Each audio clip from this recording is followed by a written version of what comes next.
Hi, Badri. Hi, Goughy. How are you? Oh, yeah, good, mate. How are you doing, Mr. Cricket? Well, Don't start this already, Badri. All right. Hear the revs on the ball as it's coming down, and then there's normally 4 chirpy Sri Lankans around the back.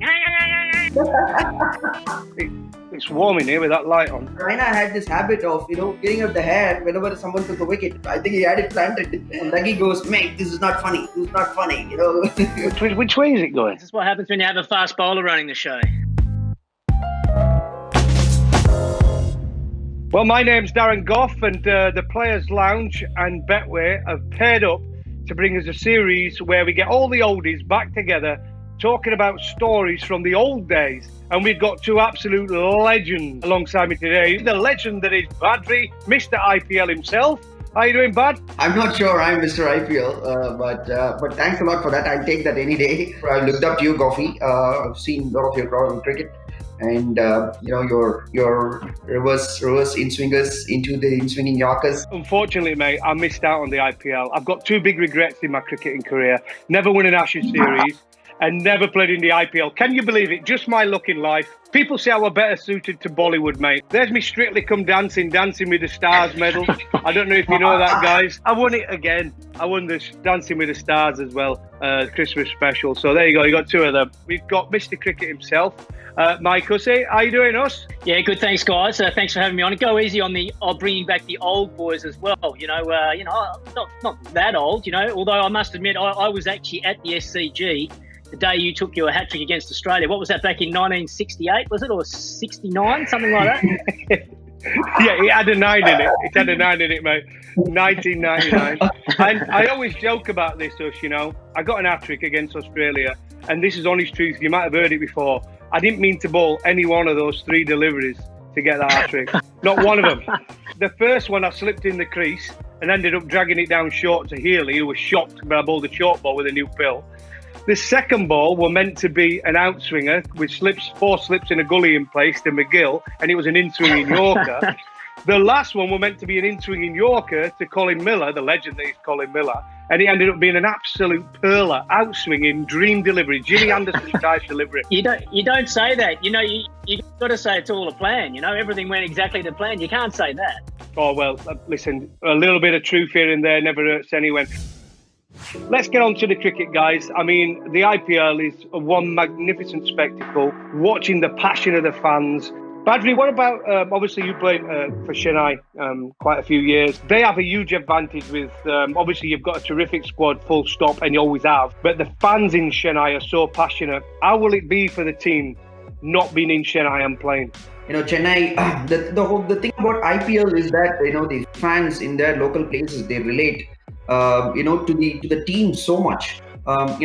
India, as it is as a country, it has 26, 27, close to 30 different states, and each of those states speak a different language. So I think that's where I think the IPL is a huge unifying factor. In Chennai, we speak Tamil, the national language is Hindi, but then there's so many different people. So that's what the IPL brings. I think the fan, the connect with the team. I think that is the reason for the success of IPL, apart from the cricket, which is high quality. Well, one of the reasons you have obviously so powerful at home, Chennai, is but you have got the legend that is MS Dhoni. When he walks out about, it's deafening, isn't it? It's like when Tendulkar back in the day used to play for Yorkshire with us guys. But what's it like playing, both of you guys, under MS Dhoni? It's incredible, really. He's just so calm, and what I really love about his captaincy in particular, as Badri's describing there, that the crowd, the hype for every single game gets so much and so big, and you can see a lot of, particularly the Indian players, the tension and the stress and the anxiety, to do well because the expectations are so high. But he has this wonderful ability just to be able to calm everyone down, take the pressure off the players. And his message generally is, look, just go out there and play the game. It's just a game of cricket. Some days we'll win, some days we'll lose. Just try and do your best and execute your skills. And you can almost see some of the stress and the anxiety coming out of particularly the Indian players, but all the players really. What about the characters? I mean, obviously you coming from Australia, there's characters galore in that dressing room. When you go to the IPL, there's always someone with the light it up who's louder than everyone else. It used to be me with England. Who was that person within the dressing room that kept everyone's spirits up, or prankster, whatever you want to call it? Well, I'd probably have to say Dougie Bollinger. He was crazy, absolutely crazy. The boys kept ripping his hairpiece off when he was taking wickets and things like that. So he was very funny. Yes, Raina had this habit of getting out the hair whenever someone took a wicket, and Dougie handed it. I think he had it planted, and Dougie goes, "Mate, this is not funny. This is not funny." I think they had the heat map once as well. So it was sort of like quite cool around here, and then it was like the red hot spot was right on top of the head there. Oh, poor Dougie Bollinger. Just a quick one on the Chennai Super Kings once more, because like I said, you both played for them so many times and did a great job for them. Who's the best three you've played with, Huss, in Chennai? We'll start with you. I think the key is the best Indian players, and we've been so lucky to have the top quality Indian players over the years, like MS Dhoni, Suresh Raina. If you want to push me on overseas players, I think Dwayne Bravo's performance over the years for CSK has been unbelievable, particularly bowling at the death. I think he's won the purple cap twice. Who else? I'm a big Murali fan, so I've always got a soft spot for Murali. So being in the same dressing room as him and sitting next to him on flights and talking cricket all day, all night it was always fantastic. And then probably one of my teammates, Matty Hayden, batting at the top of the order, where I'm pretty sure he had one net session for the whole tournament, and every other training session he went surfing. So there might be something in that. And Badri, listen, you can go with Indian players as well. Obviously, Chennai have had some unbelievable players. You can even include yourself, mate. Yeah, I think, of course, MS Dhoni has to be there. I think I played most of my cricket under MS Dhoni, international cricket and IPL. So I think he's been a huge influence on my career as well. I've learned a lot seeing him. I think Suresh Raina has got to be up there. I remember Morne Morkel giving Raina the name Ledge, because they used to call him Legend, because he is a legend. The biggest, best player IPL has ever seen, I think, is Suresh Raina. I think that's why they call him Mr. IPL. I think he's, for Chennai, he's been the huge factor. If you see the most crucial matches, the biggest matches, high-scoring matches, I think he's always up there with the runs. I think when I have to talk about, foreign players, I think Michael Hussey, I'm Mr. Cricket. I think I've learned a lot from Huss, to be honest, actually, because Huss knows about it. So I've asked many things about him. I think we both had similar career paths to start with, because both of us made our ODI and Test debuts a bit later in our career, towards our 30s. I remember Huss. I don't know if Huss remembers this. I was sitting next to Huss in the dressing room. This was happening in Ranchi. We were playing a Champions League game against a South African side. So Huss was next to me. Huss was busy padding up, and I was just looking at those bowlers warm up. We batsmen, we always try to want to look at the bowlers when they're warming up. And Morne Morkel was bowling, warming up beside the wicket, and the keeper was standing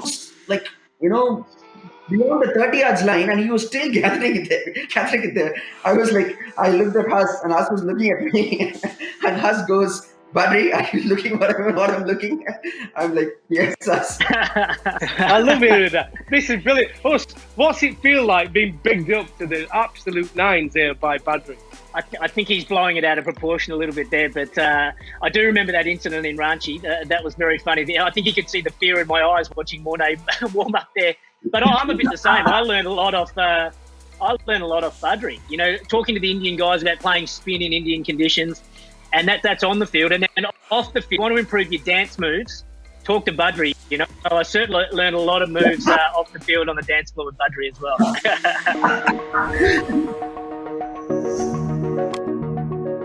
Well, what makes this really interesting, the IPL, is that the first game is the big two guns, isn't it? Let's be honest about it.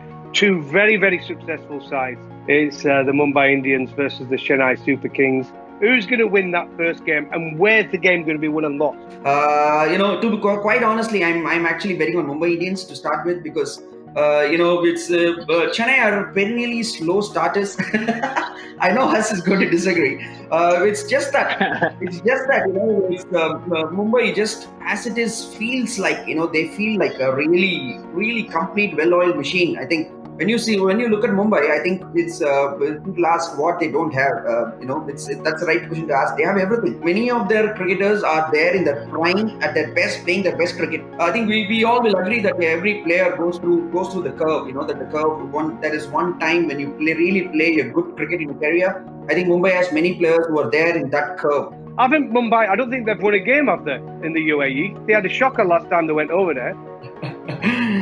I think it's the conditions. I've seen the wickets there. The wickets are really white, unbelievably white. Especially in afternoon games, you literally can't see the white ball coming off the wicket. That doesn't suit Mumbai so much. That might be the reason. But now they are a different team, is what I feel. 2014 was different. Many of them, at least 4 or 5 of them are permanent players in the Indian ODI team. So I think that speaks for itself. That is the difference, I think, Gough, from 2014 to 2020. And Us, you're the batting coach, obviously. You're going to go for Chennai Super Kings to win the game. I'm hoping the boys can get the job done in the first game. It's going to be a great contest, I must admit. And Badri makes fantastic points there. They are a team that we obviously respect very much. They're a fantastic team. You just hope you can get off to a nice positive start, get some confidence into the players. One thing that we try not to focus on is the end result. Because I guess from the other point of it is everyone's coming off pretty much no cricket other than the guys that have played in England or in the CPL. A lot of the Indian guys, Australian guys haven't played any cricket whatsoever. So you expect them to be a little bit rusty to start the tournament. I mean, look at the stats there. The IPL stats will tell you, but the Chennai Super Kings with a win ratio over the whole IPL is 61.28%, which is pretty impressive. But guess what? Not far behind the Mumbai Indians. So we're all left for an absolutely mouth-watering opening game. But there is some other great players and some great teams about in this IPL. I'm going to ask for a prediction. Which teams are going to make the playoffs and who's going to win it? We'll start with you, Badri. I have to pick MI and CSK. The numbers don't lie, but they don't give you the real story either. So MI and CSK certainly are going to be up there. And I think KKR. I think KKR they are going to do well.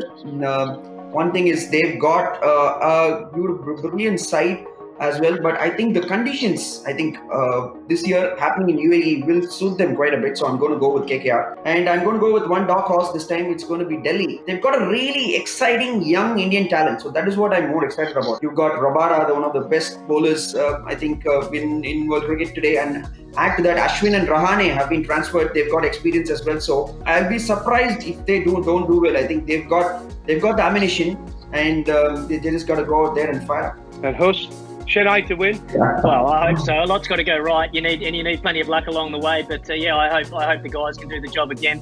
I think Mumbai are obviously fantastic, and I was going to mention Delhi as well, because you've seen a clear strategy with Delhi over the last few years. They invested in some top quality young Indian players. If they can take that next step, you just see them each year. They're getting better and better, and I hope it's not quite this year, but you sort of think they're on the right path. Do you know what? When I look at the IPL, I've been trying to think over the years, because I've not been involved with any of the teams, and just from watching, obviously the big English contingent has been the Rajasthan Royals over the years. So I've obviously got a little soft touch for the Rajasthan Royals with Ben Stokes and Jofra Archer and Josh Butler. So I'm excited for Rajasthan this year, and I'm also excited about the Sunrisers Hyderabad. They've got some fantastic players. A good friend of mine, Johnny Bairstow, is going to be playing for them. And Trevor Bayliss, who did such a wonderful job in T20 previously, and obviously he did a fine job with English cricket as well. So I'm going to go for those two teams to slightly upset some of the big guns this year. I don't know what you think of that. You're probably going to take the mickey out of me. But from the outside, they're the two guys I'm going to go with. No, I think it's a fair call. Fair call. Just quickly, predict me throughout the IPL tournament, the purple cap winner. To me, purple cap winner, Jasprit Bumrah. I'm going to go with Jasprit Bumrah. I'm going to go with Piyush Chawla. He's just joined the Chennai Super Kings. He's fitted in like a hand into a glove. Great young, big character to have around. Been watching him in the nets. He's bowling beautifully. So if he can stay fit, I think the conditions here hopefully will suit him. Smart little fella, and I'm hoping he can take away the purple cap. And what about the orange cap? It's a better colour. I love orange.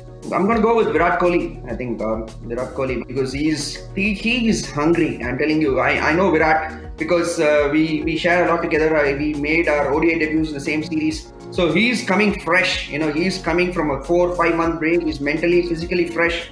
if I'm the other teams, I would be a little bit worried about Virat because he is hungry and perhaps the orange cap winner. So I'm going to go for Ambati Raidu. He's looking in great touch in the nets as well.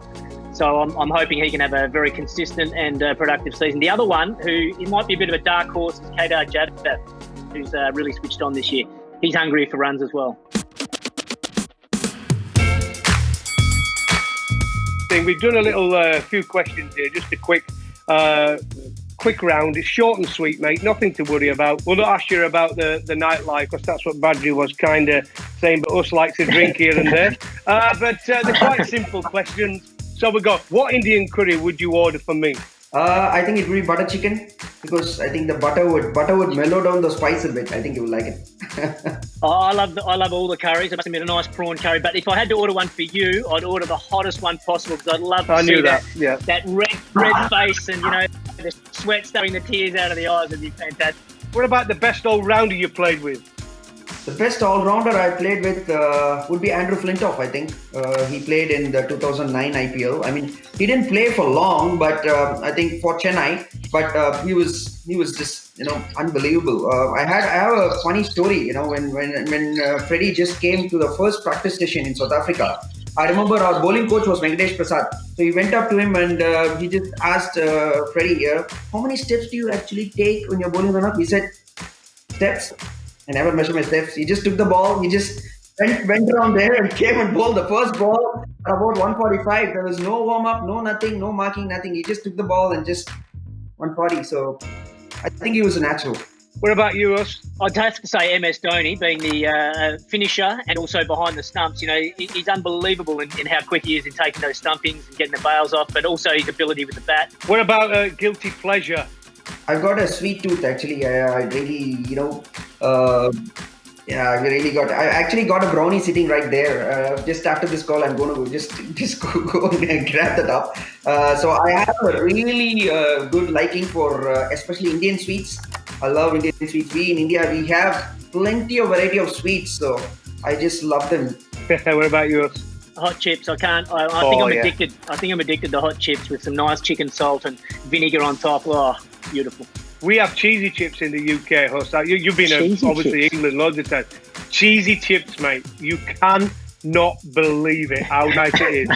It is sensational. Well, I think you talked about, Badri, the bowler you most feared. Was that Morne Morkel?